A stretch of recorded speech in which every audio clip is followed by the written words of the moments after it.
용암대지에 아침이 밝아옵니다.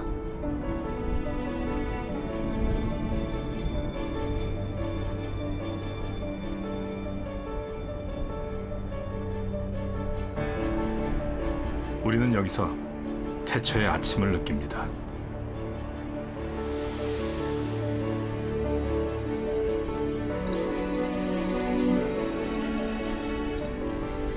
잠든 용암대지를 깨운 것은 한 줄기 빛이었고 생명의 역사는 시작되었습니다.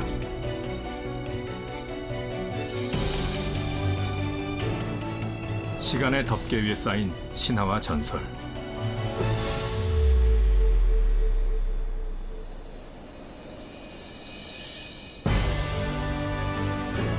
우리는 그것을 읽어왔던 생명의 이야기와 만나고자 합니다.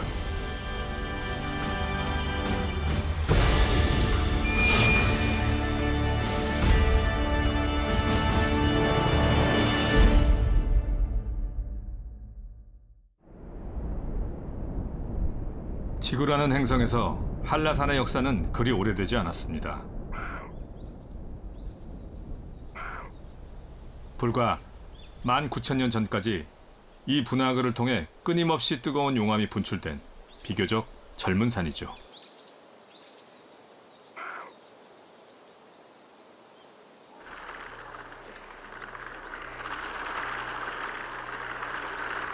한라산은 한반도 이남에서 가장 너른 품을 가진 무생명의 고향이자 어머니 같은 산입니다.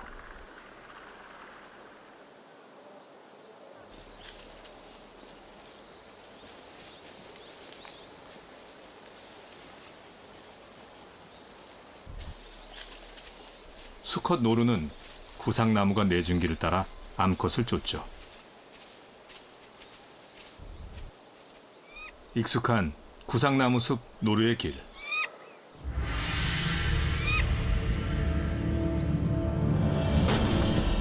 가을 한라산의 하늘길은 남으로 향하는 여행자들로 붐빕니다.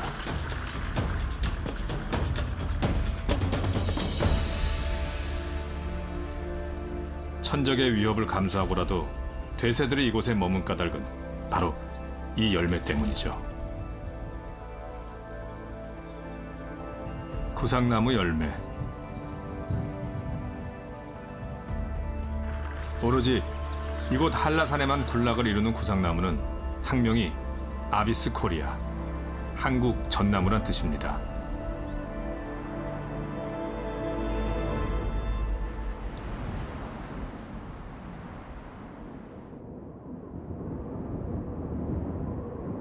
빙하기에도 거뜬히 살아남았다는 눈 덮인 구상나무 숲의 사열을 받으며 한라산 백록담으로 향하는 길.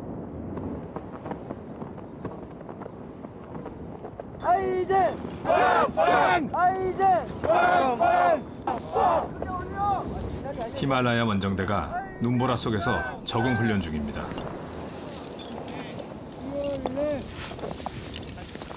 원정대가 이곳 백록담의 북벽을 택한 것은 경사가 가파르고 눈이 많기 때문.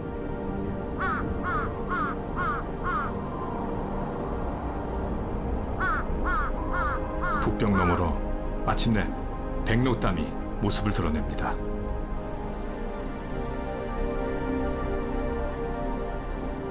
깊이 108m, 폭 550m에 달하는 분화구. 분화구를 덮고 있는 순백의 눈보라.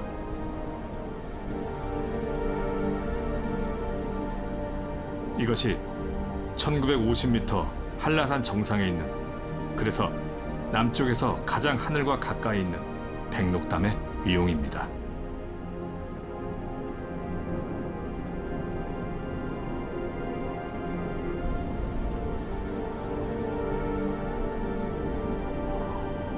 한라산은 세종대왕과 관련한 특별한 이야기가 전합니다.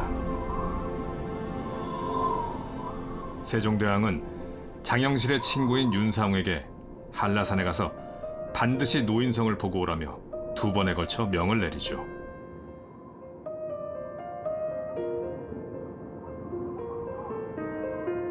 세종은 왜 한양에서 제주까지 사람을 보낼 만큼 노인성을 보고 싶어 했을까요?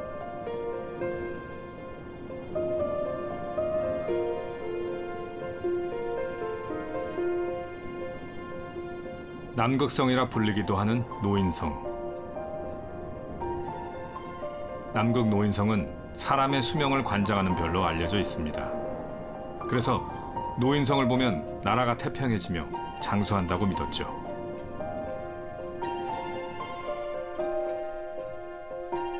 반면 북극성은 망자를 인도하는 별입니다.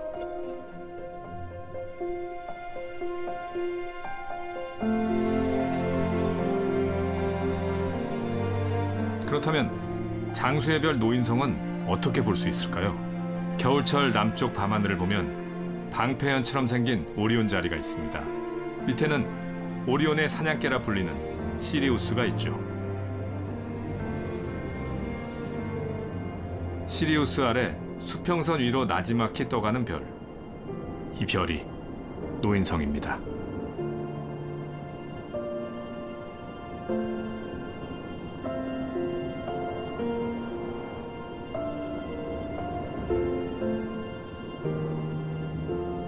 위도가 낮은 남쪽. 그것도 서귀포 쪽에서나 잠깐 볼 수 있는 별이기에 옛사람들은 노인성이 뜰 때면 노인들까지 부축을 받으며 밖으로 나왔다고 전하죠.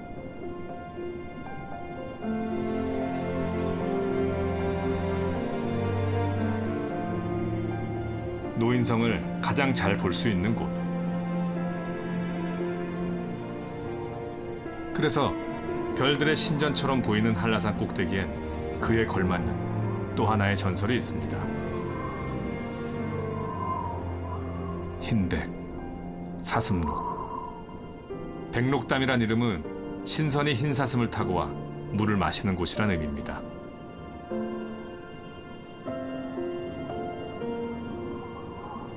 땅과 하늘을 잇는 나무를 우주목이라고 하죠. 사슴뿔도 이와 같아서 최고의 진상품으로 여겼다는 한라산의 흰사슴.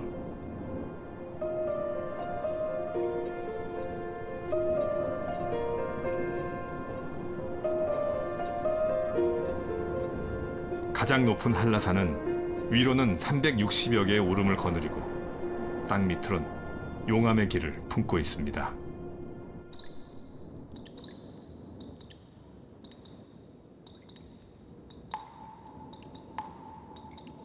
해발 800m.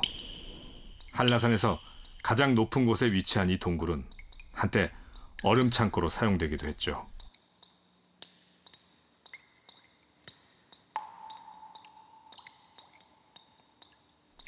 조선 효종 때 제주 목사 이원진의 기록에 따르면 이 동굴은 여름에도 서늘하여 얼음이 녹지 않는다고 했습니다.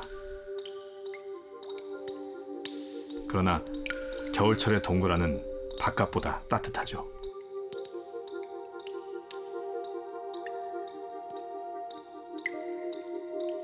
따뜻한 동굴 속에서 동면 중인 박쥐. 박쥐는 미동도 하지 않고 잠들어 있는 것처럼 보이지만 귀는 지상을 향해 항상 열려 있습니다.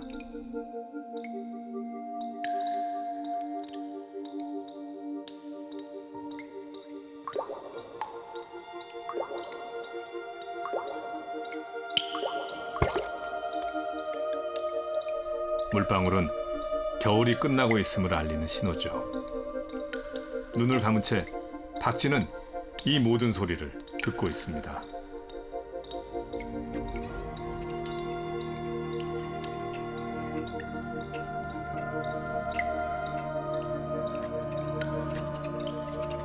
지상과 지하를 이어주는 박쥐의 날개.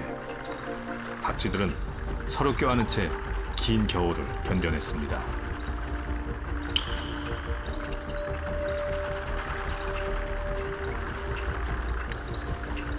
마침내 박쥐의 날개짓으로 얼어있던 동굴의 마법이 풀립니다.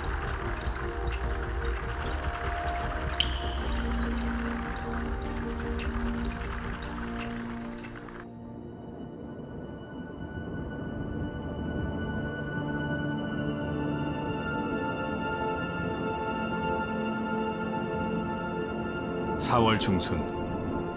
산 아래엔 유채꽃이 한창이건만 백록담의 두꺼운 얼음장 밑에는 이제야 제주의 봄 소식이 도착합니다.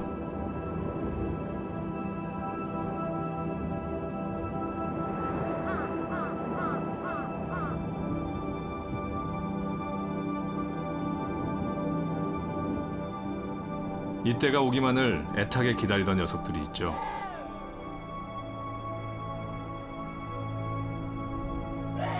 겨울 내내 아래쪽에 내려와 살다가 윗세 오름 선작지와 습지를 지나 백록담을 향해 질주하는 노루들.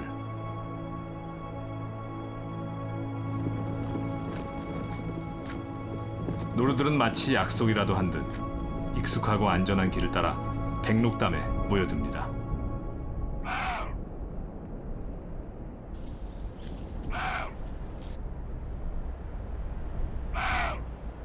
도착과 동시에 시작되는 영역 선포.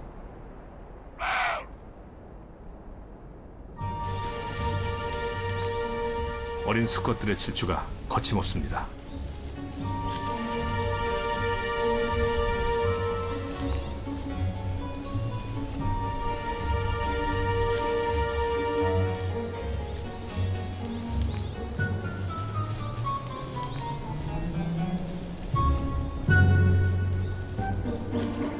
장난처럼 보이지만 이런 뿔치기 과정을 통해 서로 간의 서열이 정해지죠.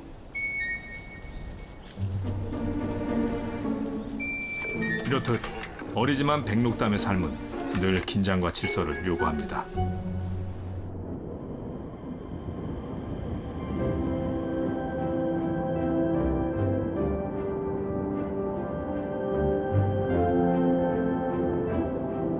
하루에도 12번씩 달라질 정도로 변화무쌍한 백록담의 날씨.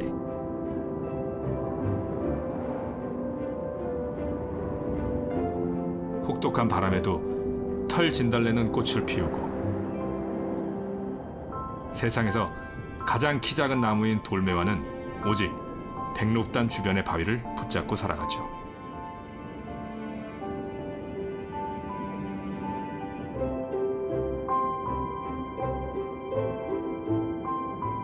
비바람 속에서도 큼지막한 암꽃을 향해 기어이 꽃가루를 내보내는 구상나무의 숫꽃.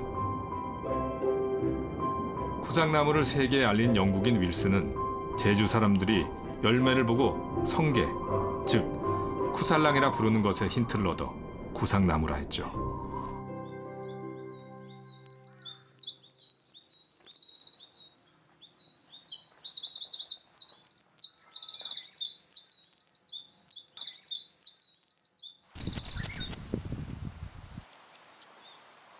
구상나무는 죽어서도 생명을 껴안습니다. 그물처럼 뿌리를 뻗고 수분을 가둬 이끼를 키워내죠. 굴뚝새는 이 이끼로 역시 구상나무 밑둥치에 둥지를 틉니다.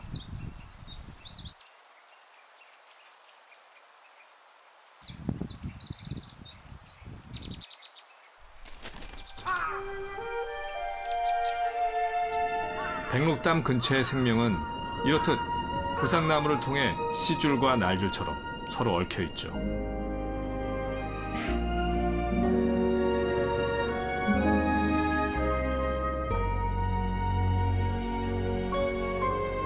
건장한 노루만이 이 높은 곳까지 올라와 신선한 풀을 마음껏 뜯을 수 있습니다.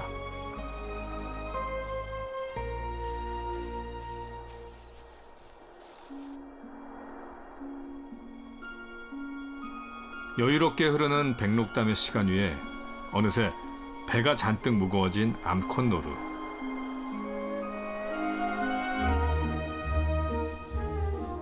신선한 풀은 신선한 젖을 만들고 그 젖은 새끼를 자라게 하죠. 이렇게 자란 새끼는 어미의 젖 냄새와 향긋한 풀 냄새가 있는 이곳을 고향으로 여기겠죠.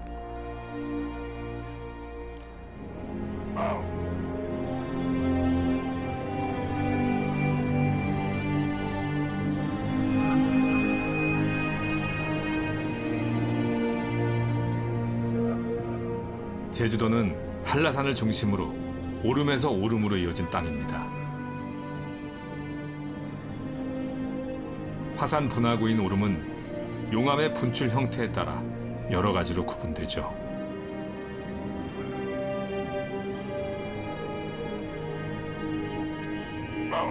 분출량이 적은 오름은 자연스럽게 분화구 주변에 벽이 생겨 원형을 이루고 한 곳에서 여러 번 분화가 일어나면 이 오름처럼 혼합형이 됩니다.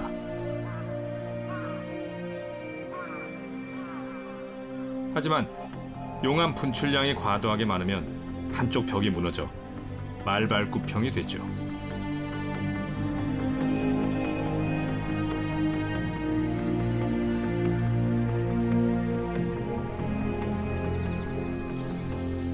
세계 자연유산인 검은 오름은 무려 13km 떨어진 해안까지 흘러가며 만장굴, 김영굴, 용천 동굴과 같은 20여 개의 동굴을 만들어냈습니다.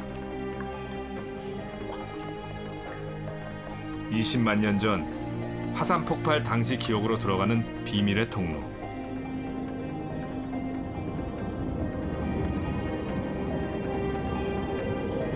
그런데 또 하나의 비밀의 통로가 지난 2005년 전신주 공사를 하던 중에 모습을 드러냈습니다. 세계를 깜짝 놀라게 할 이 동굴은 찻길 바로 밑에 있었죠.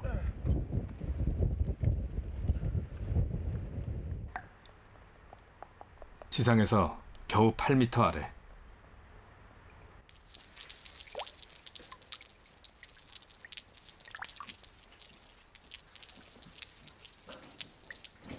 어렵사리 동굴의 상류를 향해 조금씩 들어가자 숨겨진 지하 궁전이 마침내 모습을 드러냅니다. 어둠 속에 무수히 떠있는 밤별처럼 천정에 매달린 종류관.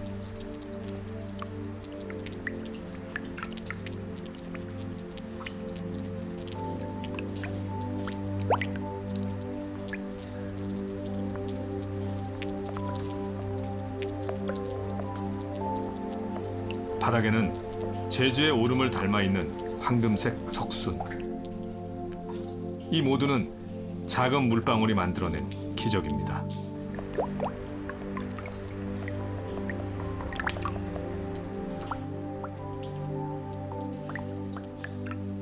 물방울이 벽을 타고 흐르면 동굴 커튼이 되고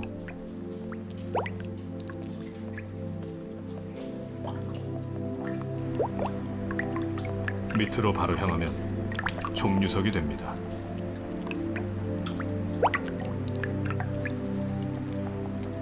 지상으로부터 흘러든 물방울에는 미량의 탄산칼슘이 녹아있는데 이것이 종류관과 석순에부터 조금씩 자라는 것입니다.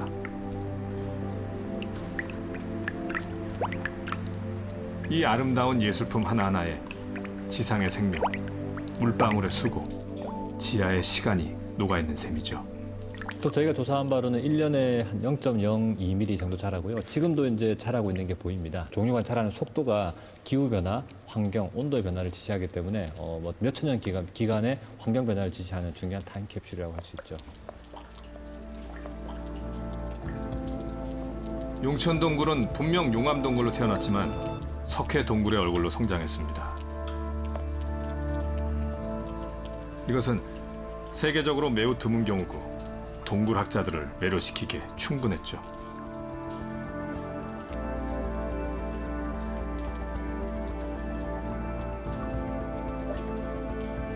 검은 현무암으로 형성된 동굴임에도 화려한 생성물로 가득한 용천 동굴의 상류. 그렇다면 바다 쪽으로 이어진 하류는 어떤 모습일까요? 아이샤, 아야야야야. 오케이. 예, 줄로 완전히 넣으세요. 완전히 넣으세요. 완전히 넣으세요. 동굴은 물길로 이어집니다. 말 그대로 천년의 호수.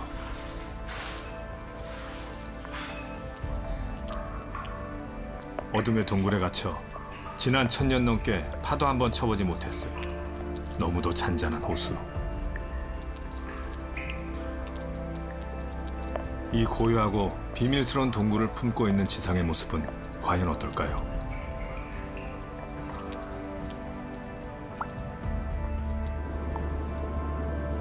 굽이굽이 이어진 밭담 사이로 도드라졌지만 옛 시골길처럼 정겹게 바다로 향해 가는 800m의 이 길이 용천 동굴, 천년의 호수가 지나는 길입니다.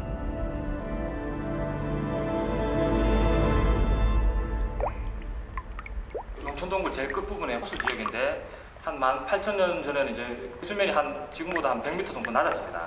그래서 여기 이제 동굴이 이제 먼저 이제 형성이 되었고 최근 한 5,000년 전부터 해서 이제 해수면이 상승하기 시작해서 동굴 끝부분이 이제 호수로 지금 이제 덮이게 된 겁니다.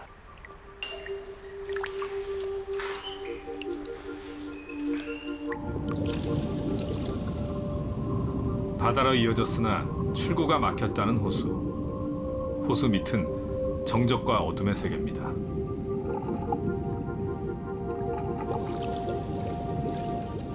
바닥은 마치 지축이 무너진 듯 갈라져 있고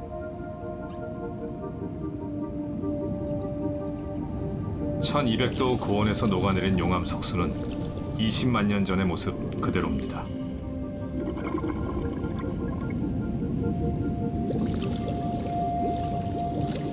어떻게 이곳에 와 있는지 모를 오소리뼈.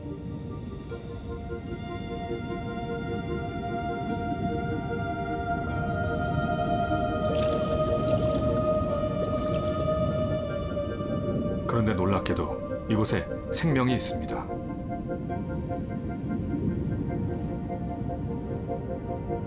눈은 멀고 색소까지 빠진 미끈망둑. 이 미끈망둑은 갇혀버린 이 어둠의 호수에서 6,000년을 살아왔죠. 그래서 생명의 적응과 진화를 알 수 있는 진기한 타임캡슐입니다.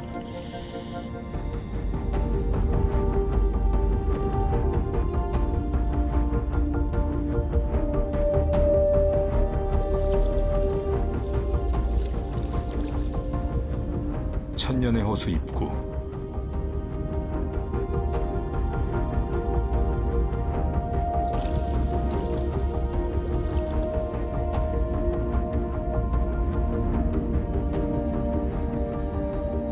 벼랑 아래 13m 물속에서 발견된 누군가 사용했을 법한 나무 토막과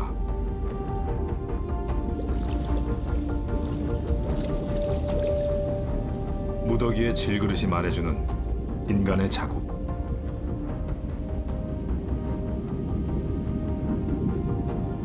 질그릇은 흙 성분이나 문양, 형태에서 제주의 것이 아니라 1200년 전 통일 신라 시대 것으로 밝혀졌습니다.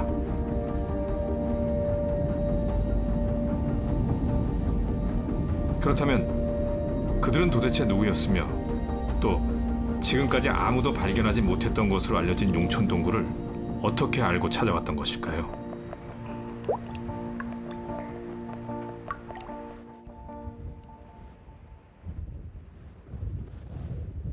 용천 동굴 바로 옆에는 그 유명한 만장굴과 김녕굴이 있죠.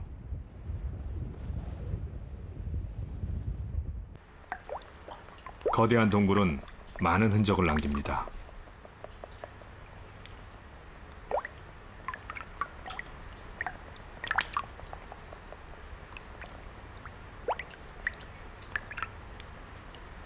세계에서도 가장 큰 용암 동굴 중 하나인 만장굴은 천장엔 용암이 급속하게 식을 때 만들어지는 주상절리와 고온의 용암이 밀고 간 흔적인 용암 유선이 선명하게 남아있죠.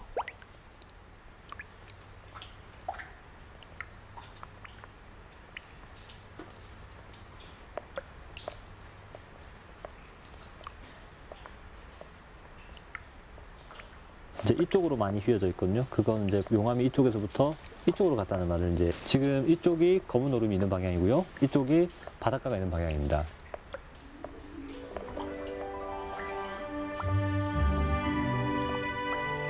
만장굴은 아래쪽에 있는 김녕굴로 이어집니다. 두 굴은 본디 하나였으나 중간이 무너져 다른 이름을 얻게 된 것이죠. 김녕굴 역시 사람이 들었다는 생생한 기록이 있습니다. 탐라 순력도에는 동굴 천장의 나무뿌리는 물론 입구까지 묘사돼 있죠.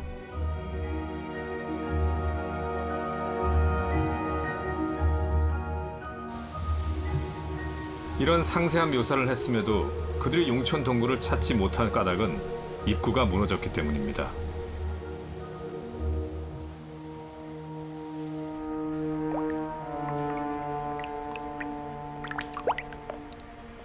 그리하여 사람 발길이 끊긴 지 1000년.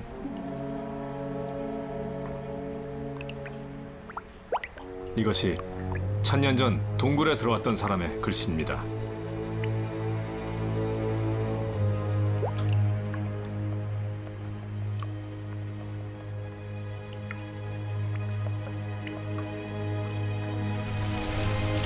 화천, 불이 지나간 길.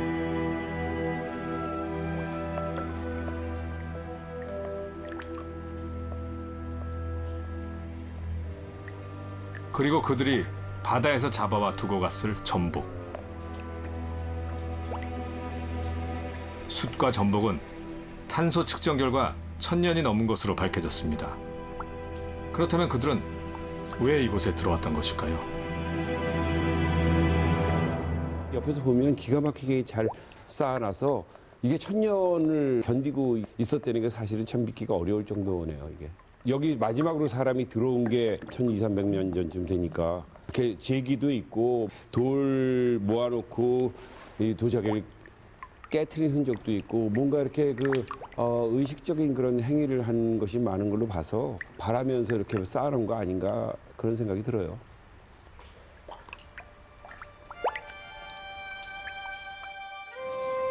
이곳 지하 동굴까지 찾아온 사람들의 염원은 과연 무엇이었을까요?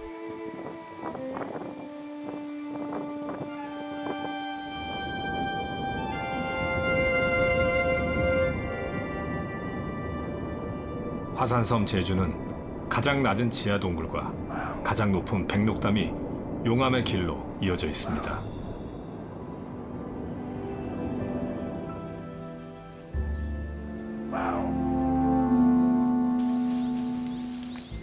밤은 깊어갔지만 백록담은 쉽게 잠들지 않습니다.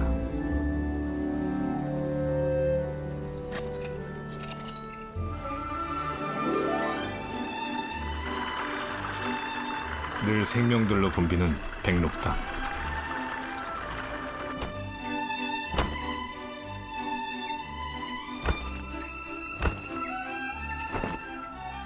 구린굴에서 나온 박쥐가 예민한 청각으로 사냥에 성공합니다.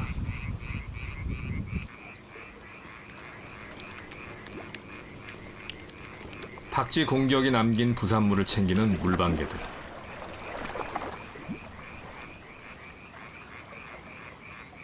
이 수많은 생명들이 한라산에서 제일 높은 백록담까지 와서 모여 사는 것은 이곳에 물이 있기 때문이죠.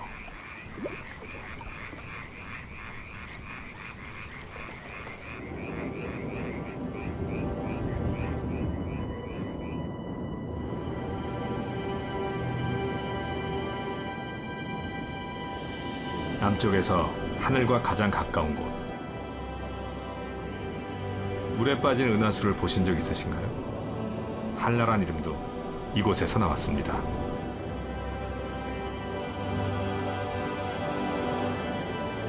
어두운 밤, 하늘을 가로지르는 별들의 강.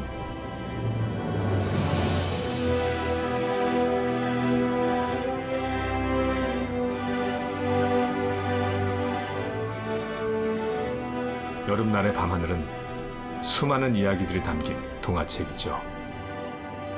은하수 속에 들어있는 배짜는 직녀와 소몰이꾼 견우의 애틋한 사랑 이야기. 하지만 동화와는 달리 두 별은 너무도 멀리 떨어져 있습니다.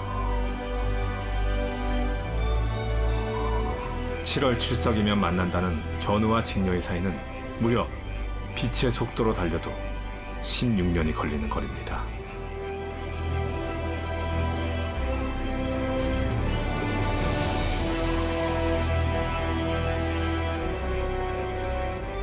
한라, 은하수를 당기는 산이라는 것을 여기서 보니 알겠네요.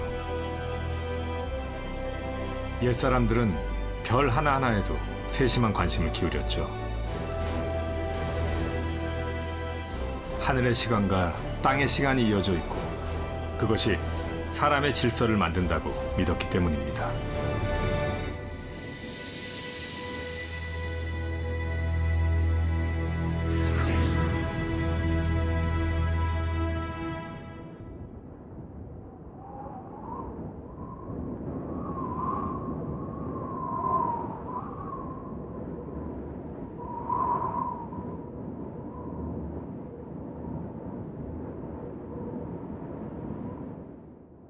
땅과 햇살과 비와 바람이 끊임없이 오가며 키워냈을 한라산의 생명들.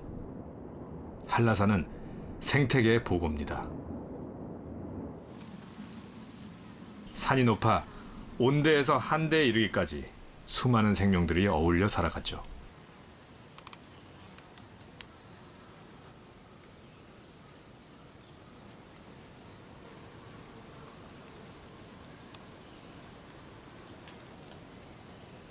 이곳에는 300종이 달하는 희귀 식물이 자생하고 있으며 곤충의 종류만 1600종에 달합니다.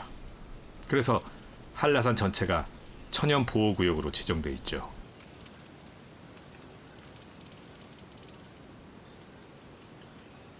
구상나무 열매가 익어갈 쯤이면 노루의뿔도 한층 길어집니다. 나이를 나타내는 노루의 뿔. 노루는 뿔이 자랄 때 심한 가려움을 느끼죠. 죽은 구상나무는 노루가 선택한 가려움의 해결책. 먹이는 주로 구상나무 새순이나 연한 풀 또는 시로미입니다.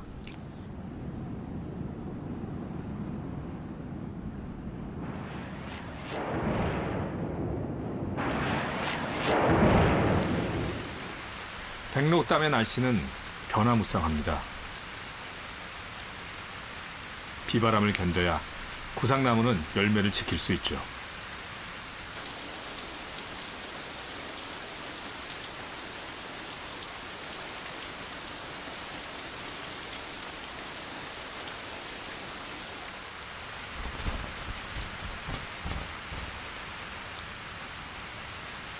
태어난 지 보름. 어미는 거센 비바람 속에서도 백록담을 떠나지 않고 어린 새끼의 곁을 지킵니다.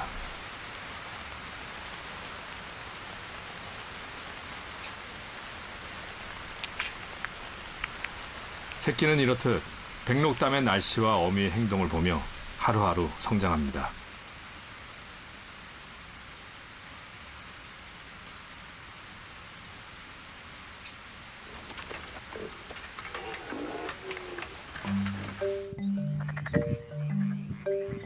백록담은 거대한 솥과 같습니다.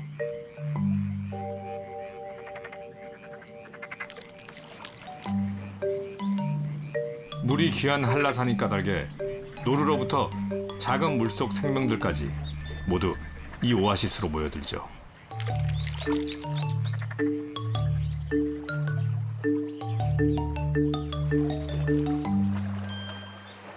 놀랍게도 알을 품고 있는 이 녀석은 물속의 요정이라 불리는 풍년새우입니다. 그런데 어떻게 이 녀석들은 이 높은 곳까지 올라왔을까요?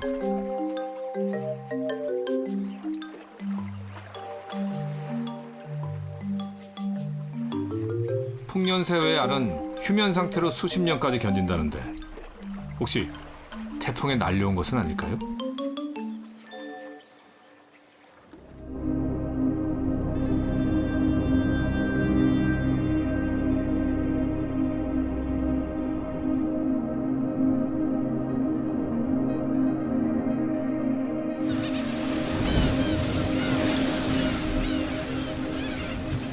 바람은 육지의 지도도 바꿉니다.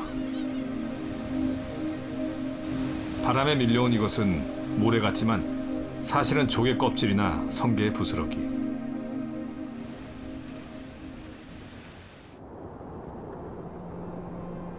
혹시 기억하시나요? 밭담 사이로 시골길처럼 흘러간 이 길. 이 길 바로 아래 검은 용암 동굴이 왜 석회 동굴의 얼굴을 하고 있는지 이제 비밀을 밝힐 시간입니다.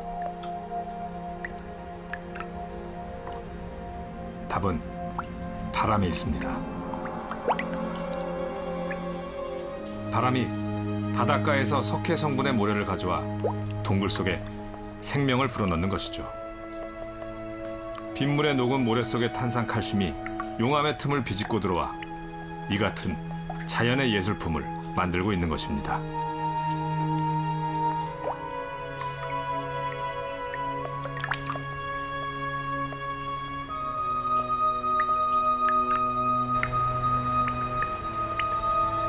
물방울이 빚어낸 지하 세계의 다랑이 논.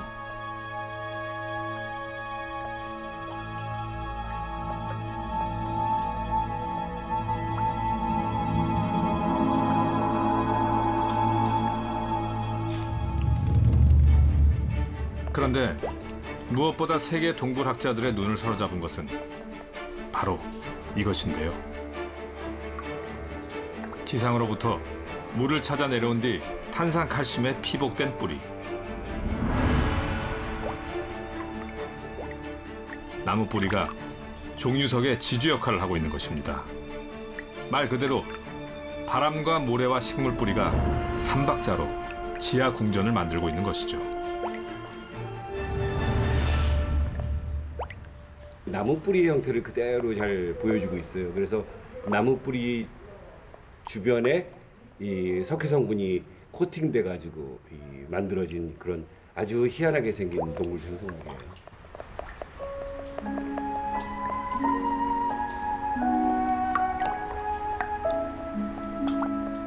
연약한 뿌리지만 생명을 향한 열망은 견고한 용암 덮개도 이렇게 뚫어냅니다.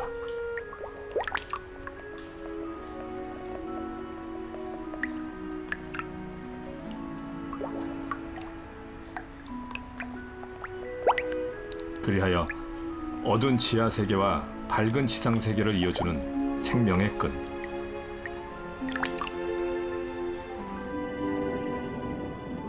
동굴 바로 위는 의외로 평범한 풍경입니다. 뿌리의 주인은 밭 주변의 나무기도 하지만 대부분은 이렇듯 밭담 사이에서 억색의 목숨을 유지하는 계속새죠. 삶을 위해 일구는 전답과 전답 아래 동굴이 만들어낸 무늬는 우연이지만 너무나 닮았습니다.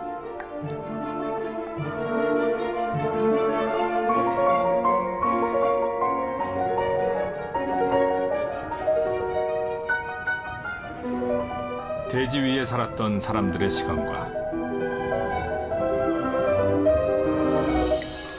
용암 동굴이 빚어낸 지하 세계의 시간이 서로 닮은 듯 이어지고 있는 땅 제주.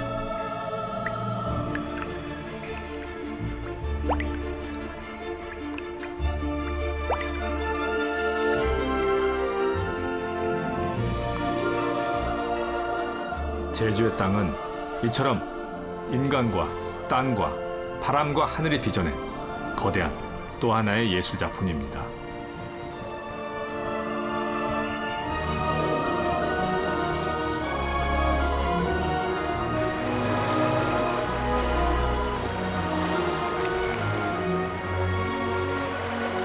또 제주 해안 곳곳은 바다와 만난 용암의 마지막 모습을 볼 수 있는 자연사 박물관이기도 하지요.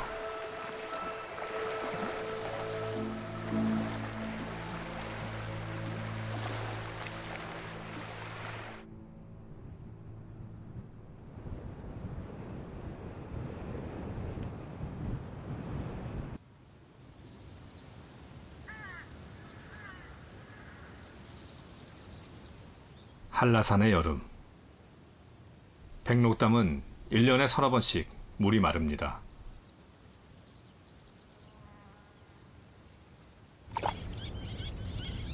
목욕을 나온 제비들.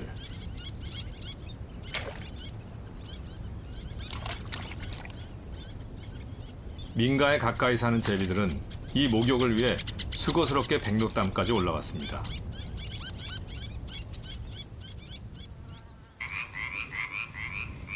이 녀석은 굴뚝 날도래입니다. 화산 부스러기에 타액을 섞어 견고하게 집을 지은 다음 그 속에 들어가 살죠.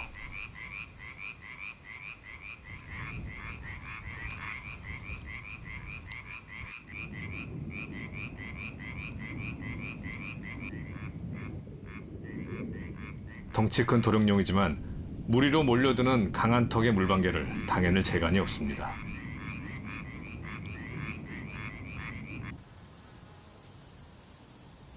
물이 없으면 살 수 없는 새끼 도룡뇽과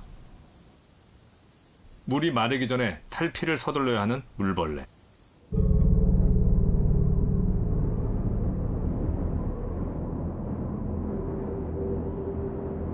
그러나 야속하게도 백록담은 어느새 바닥을 드러내고 맙니다.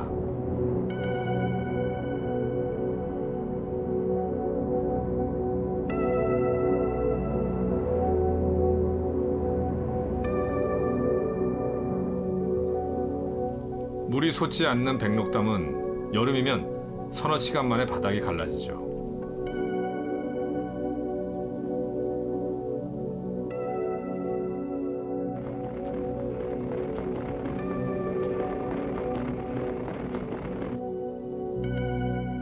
자연의 생명들은 이런 환경 속에서도 조금이라도 물기가 있는 곳에서 알을 낳습니다. 수컷이 주변을 경계하는 사이 습기가 남아있는 돌틈 구석구석을 찾아 알을 낳는 왕잠자리.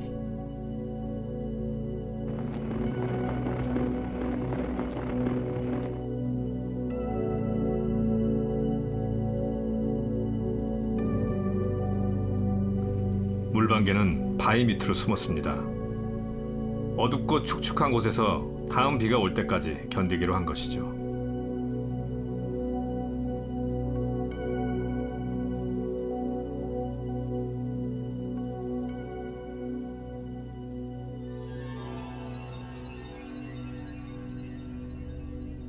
백록담의 물이 갑자기 마르는 것은 수분 증발도 있지만 물이 잘 빠지는 현무암과 조면암 때문입니다. 백록담은 동서남북 방향에 따라 다른 얼굴을 갖고 있습니다. 화산 폭발 시 하늘로 치솟은 용암과 공기가 만나면 거품처럼 구멍이 생기면서 검은 현무암이 되죠. 그러나 철 성분이 섞인 무거운 용암은 분하고 주변에 떨어져 벽을 이루는데 이것을 조면암이라 부릅니다.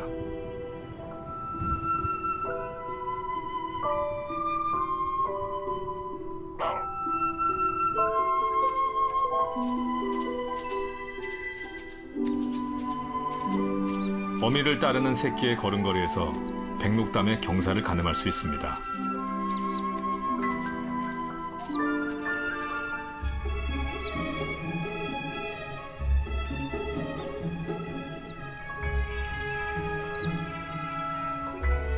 조면암으로 둘러싸인 백록담 서쪽 내부의 경사는 지금도 70도에 달할 만큼 가파릅니다.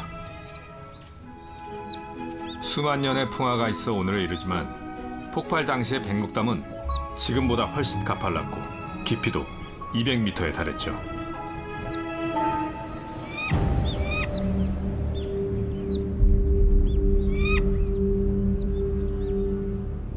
백록담 위에 쌓인 시간의 덮개 위로 오늘도 많은 생명들이 서로 경쟁하며 살아갑니다.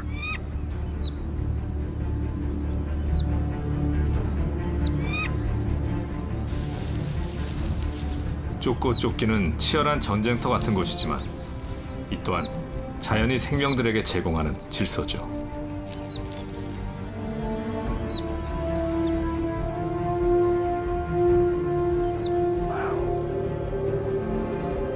오늘날 한라산을 찾는 등산객들은 백록담 동봉까지 오르지만 사실 한라산의 정상은 해발 1950m인 서봉입니다.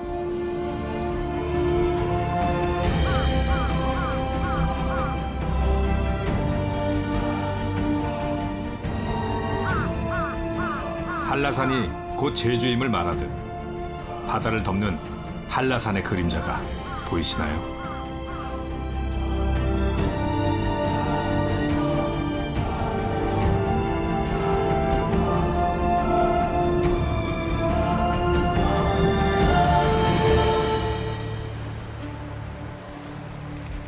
성산 일출봉은 검은 얼음 동굴계, 한라산과 더불어 지난 2007년 세계 자연유산에 등재됐습니다.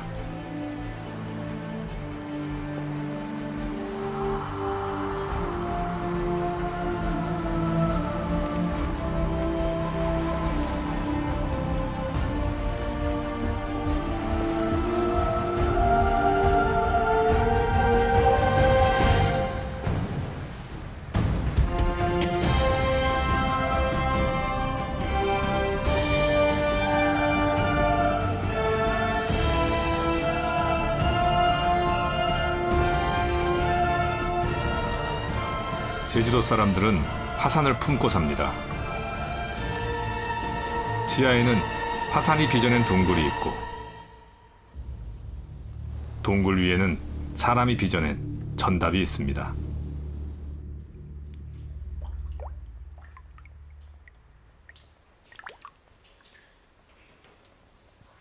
그래서 지상의 삶과 용암의 길이 만나 아름다운 지하 궁전을 만들어냈습니다.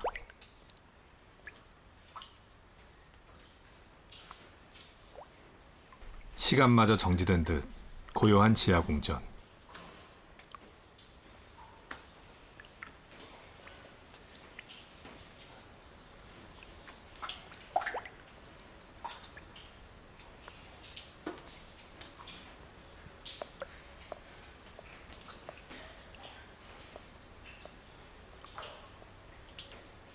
이 궁전에선 화석처럼 굳어진 뿌리를 통해 지상의 속삭임을 들을 수 있고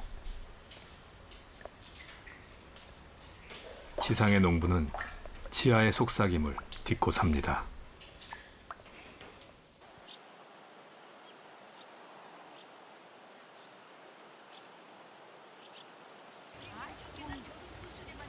사람들은 용암이 준 대지를 일구며 살았고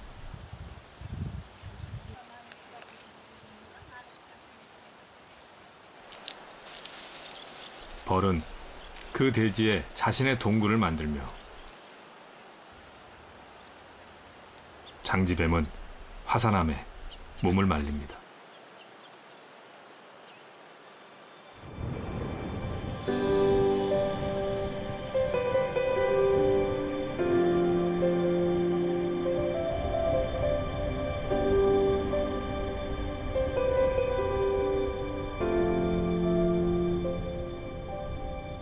또다시 찾아온 백록담의 가을.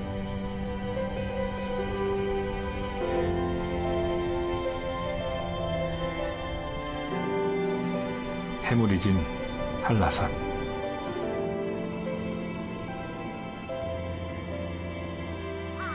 이곳 한라산에도 첫 폭발이 시작된 후 수만 번 가을이 지났을 것입니다.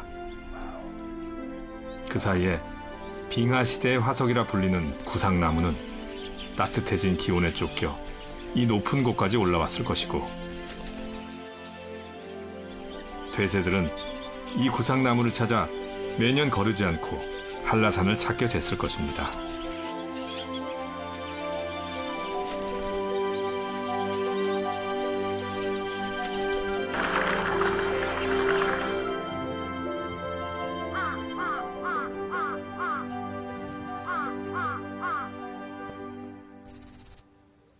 태풍에 실려왔을 메뚜기.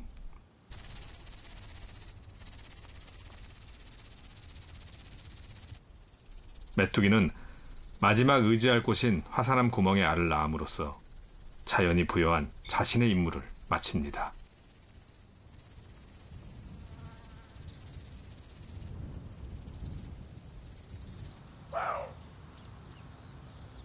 풀도 말랐고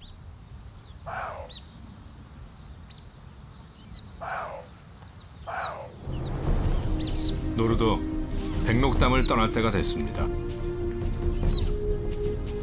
산 아래로 떠나는 이 녀석들은 내년 봄 백록담의 얼음이 풀리면 다시 돌아오겠죠.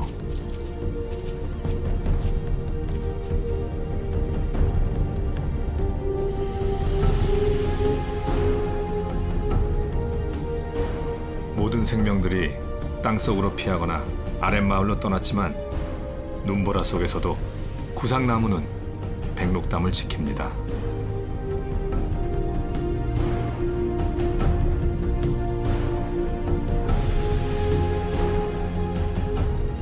화산섬의 비밀을 간직한 채 수많은 신화와 전설을 탄생시킨 백록담.